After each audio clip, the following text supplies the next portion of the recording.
नमस्कार देशभक्तों, welcome to nurse explain. तो आइए आज बात करते हैं योगा, मेडिटेशन और चक्रों के बारे में। ये वीडियो 3 पार्ट्स में बटी हुई है। सबसे पहली मेडिटेशन, फिर योगा और सबसे लास्ट में आए चक्रों से रिलेटेड इंफॉर्मेशन। Nurse explained. पहले आते हैं मेडिटेशन पे। मेडिटेशन का अर्थ होता है ध्यान लगाना। तो आइए जानते हैं कि अब कब और कैसे ध्यान लगा सकते हैं और इसके फायदे क्या होते हैं। ध्यान आप कहीं भी और कभी भी लगा सकते हैं, बस आपको थोड़ी देर शांत बैठना पड़ेगा। मेडिटेशन का मेन पोज भी बहुत आसान होता है। इसमें आपको बस अपनी पीठ को स्ट्रेट और पाँव को मोड़ के कुछ देर बैठना होता है। लेकिन ऐसा बहुत बार होता है कि हम ध्यान लगाना चाहते हो और हमारा ध्यान बढ़ जाता है। तो सबसे पहले ये वीडियो देखते हैं कि कैसे इन बाधाओं को पार किया जाए। एक बाधा बताते हैं लोग, कहते हैं कि जब भी भगवान का ध्यान करते हैं तो दूसरी चीजें ध्यान में आ जाती हैं। क्या ध्यान में आ जाता है? पति, पत्नी, बच्चे, गुरु, शिष्य, वस्तु और व्यक्तियों का ध्यान आ जाता है ना? और उन वस्तु और व्यक्तियों से होने वाले सुख दुख का ध्यान आ जाता है, अनुकूलता प्रतिकूलता का। तो ठीक है ना, कोई बात नहीं, आने दो, सब कुछ को आने दो। जो आ रहा है उसी में ब्रह्म को बैठा हुआ अनुभव करो कि एक ही सच्चिदानंद ब्रह्म सर्वत्र विराजमान है। तो फिर क्या दिक्कत है? पति में भी वही है, पत्नी में भी वही है, माता पिता में भी वही है, संतानों में भी वही है, गुरु में भी वही है, शिष्य में भी वही है, सब वस्तुओं में भी वही है, सब व्यक्तियों में भी वही है, सब जड़ में भी वही है, चेतन में भी वही है, जीव में भी वही है, जगत में भी वही है, और तू ही तू है। ओम तत्सत। ओम सर्वम खलो इदम ब्रह्मा। सब कुछ ब्रह्म ही है। तो फिर ध्यान में कहां समस्या आई? कहते ध्यान में व्यवधान आ जाता है। जैसे ध्यान करने बैठते हैं तो पति का ध्यान आ जाता है। आने दो ना पति को। पति में उस परम पति को देखो, माता में उस जगत माता को देखो, पिता में परम पिता को देखो, गुरु में परम गुरु को देखो। मेडिटेशन का प्रकार, मंत्रा मेडिटेशन। इसमें आपको किसी खास मंत्र को बारंबार बोलना होता है। इससे आपकी ध्यान शक्ति काफी बढ़ जाती है। सेकंड है ताई ची। ये मेथड एक सेल्फ पेस्ड सीरीज है, डिफरेंट पोस्चर्स और मूवमेंट का, जिसमें आप एकदम स्लो ग्रेसफुल मैनर में मेडिटेट करते हैं। योगा, एक्चुअली योगा मेडिटेशन का एक पार्ट नहीं, अपेतु योगा का एक टाइप मेडिटेशन है। और जैसा कि आपको बताया गया है, हम इसके बारे में आगे बात करेंगे। वैसे तो मेडिटेशन के कई सारे टाइप्स हैं, लेकिन ऊपर जो 3 बताए गए हैं वो सबसे मुख्य प्रकार। तो अब आइए बात करते हैं मेडिटेशन के फायदों के बारे में। सबसे पहले तो इमोशनल बेनिफिट्स। मेडिटेशन से आपको सिचुएशंस को एक नए नजरिए से देखने की आदत विकसित हो जाएगी। बहुत बार ऐसा होता है कि हम कहीं पे होते हैं लेकिन हमारा ध्यान कहीं और होता है। तो मेडिटेशन करने से आप प्रेजेंट में रह पाएंगे और आपको कल्पना लोक में विचरण करने से मुक्ति मिल जाएगी। बुरे विचारों को कम और धीरे धीरे खत्म कर देगी। आपकी तर्क शक्ति, क्रिएटिविटी, पेशेंस और सहनशीलता को भी बढ़ाने में मेडिटेशन बहुत हेल्प करती है। The purpose of, if we have to look at the purpose, if you sit in meditation, slowly it will become like this. Your body is here, your mind is out there, what is you is somewhere else. Once these 3 things are happening separately, once there is a space between you and the body, between you and the mind, this is the end of suffering.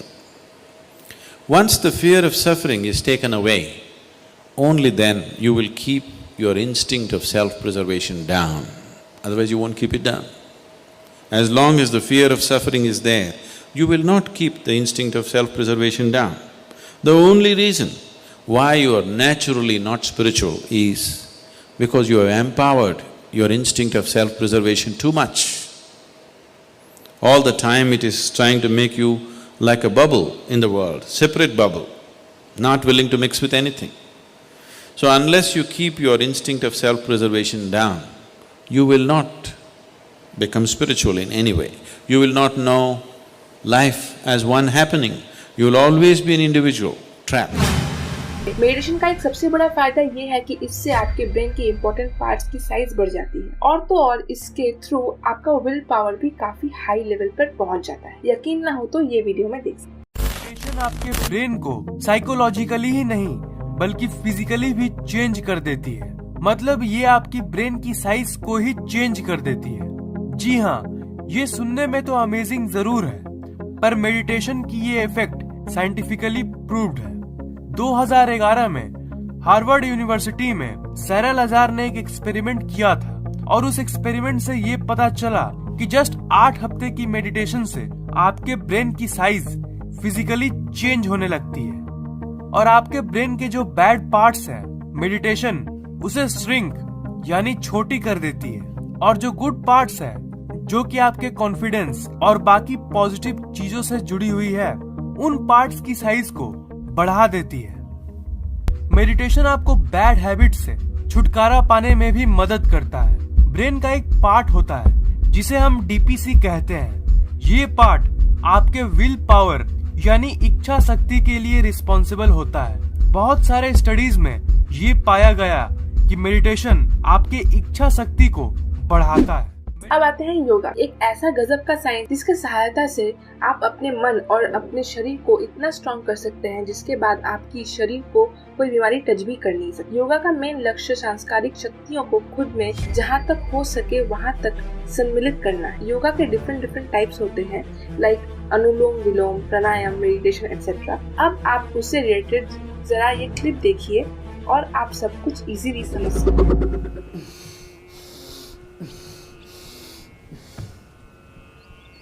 फिर ये अभ्यास तो सभी कर ही सकते हैं। सूक्ष्म ध्यान की प्रैक्टिस के अंतर्गत ही हम ये अभ्यास कराते हैं। ये इतने अभ्यास और ये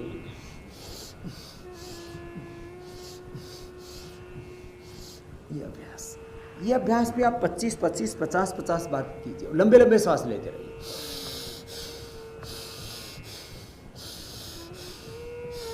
और हाथों के लिए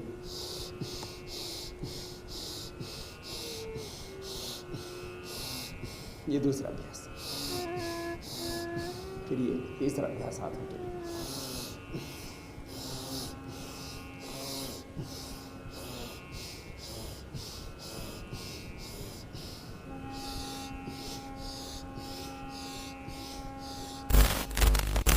अब आते हैं हम योगा के बेनिफिट्स। बेटर बॉडी इमेज, ये आपकी बॉडी को काफी हेल्दी और मसल गेन लॉस करने में हेल्प है।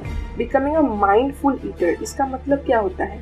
आपका भोजन पद्धति आपके बारे में बहुत कुछ बताता है और योगा के थ्रू आप अपने भोजन पद्धति को सुधार सकते हैं। इससे आप अपने बॉडी को अच्छे से मेंटेन कर सकते हो, मतलब आप अपना बीपी, शुगर एक्सेट्रा को कंट्रोल में रखें। कई सारे साइंटिफिक स्टडीज में भी पता लगा है कि योगा के थ्रू हम अपने हार्ट, लंग्स और धमनियों को हेल्दी रखते हैं। कर रहे हैं, चाहे व्यायाम कर रहे हैं, चाहे आसन कर रहे हैं, चाहे प्राणायाम कर रहे हैं, ध्यान कर रहे हैं। अब देखो, एक तो आपने ऐसे खाली कपालभाति किया और एक भगवत शरणागति के साथ किया।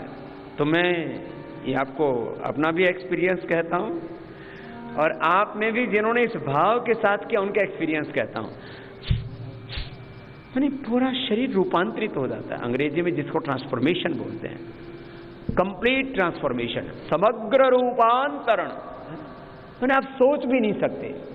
गला सड़ा शरीर, बेकार शरीर, निढाल हो गया था, बुरा हाल हो गया था, बॉडी रेस्पॉन्ड ही नहीं कर रही थी, अब कोई आशा शेष नहीं रही थी जीवन तक की। ऐसे भाव से किया, अंतर में, हृदय में श्रद्धा, भक्ति, प्रेम की पराकाष्ठा और हृदय प्राणायाम हो रहा है बस, तो अंदर से पूरे केमिकल, सोर्स, हार्मोन सब एकदम बैलेंस, सारा शरीर संतुलित और भीतर की सारी पीड़ाएं, दर्द सब सांसों के साथ बह जाते हैं। माने भाव में बहुत शक्ति है, भाव में बहुत शक्ति है। तो मात्र इसको फिजिकली मत करना, शरीर का, इंद्रियों का, मन का, आत्मा का पूरा समावेश। एक बहन भावना बोले, बाबा जी मेरे 12 गांठ थी, 12 यूट्रस में। कपालभाति किया और सारी की सारी गांठ खुल गई।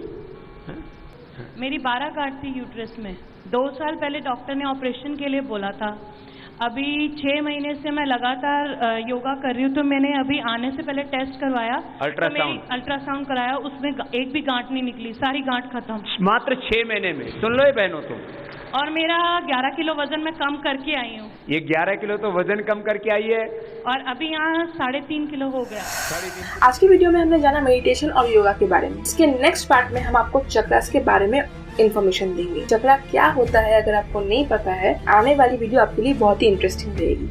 अगर आपको ये वाली वीडियो अच्छी लगी हो तो लाइक शेयर सब्सक्राइब जरूर कीजिएगा। नर्स एक्सप्लेन टॉप नर्स का ही एक नया चैनल है, तो आपका सपोर्ट बहुत ही ज्यादा जरूरी है। मिलते हैं नेक्स्ट वीडियो में।